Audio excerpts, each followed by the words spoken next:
In the world of finance, few stories shimmered as brightly and collapsed as violently as the tale of Allen Stanford.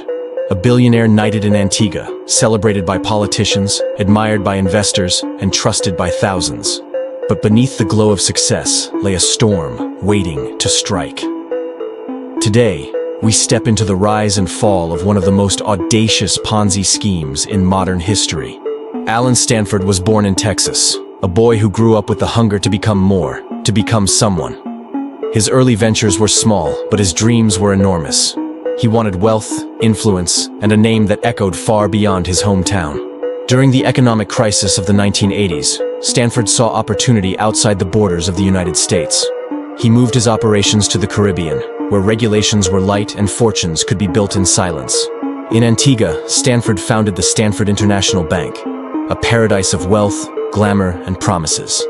It offered certificates of deposit with shockingly high and stable returns. Investors believed it was magic. In reality, it was illusion. Stanford played the role perfectly. A charismatic billionaire with private jets, luxury yachts, and an island lifestyle. He sponsored cricket tournaments. He shook hands with presidents. He was everywhere success lived. But behind the glamorous facade, cracks began to show. Regulators questioned the impossible returns. Analysts warned the numbers didn't make sense.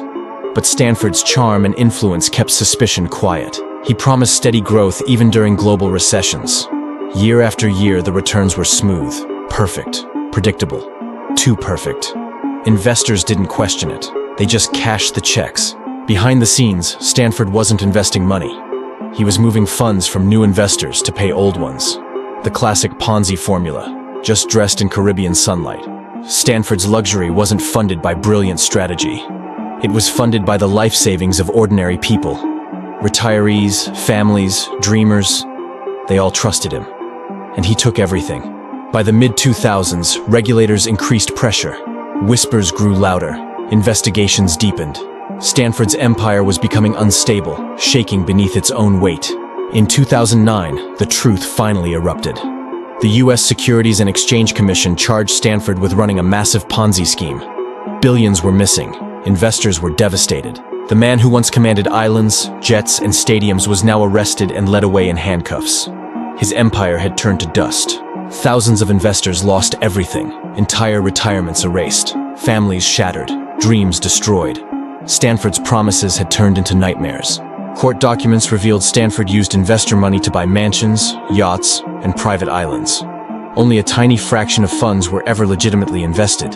In 2012, Stanford was sentenced to 110 years in prison, one of the harshest penalties ever given in a financial fraud case. Today, Stanford remains in federal prison. No private jet, no yacht, no empire, only silence and regret. Stanford's story teaches us a timeless lesson. If returns are too smooth, too perfect, too magical, question everything. Fraud thrives where trust replaces verification. The collapse reshaped financial oversight. Regulators tightened rules. New safeguards were created.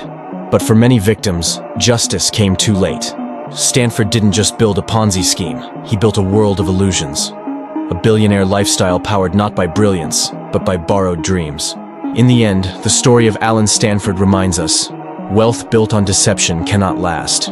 Trust is priceless. And truth, no matter how deeply buried, always finds its way to the surface. If this story surprised you, wait until you see the next one. Like the video and subscribe, so you don't miss the next billionaire rise and collapse.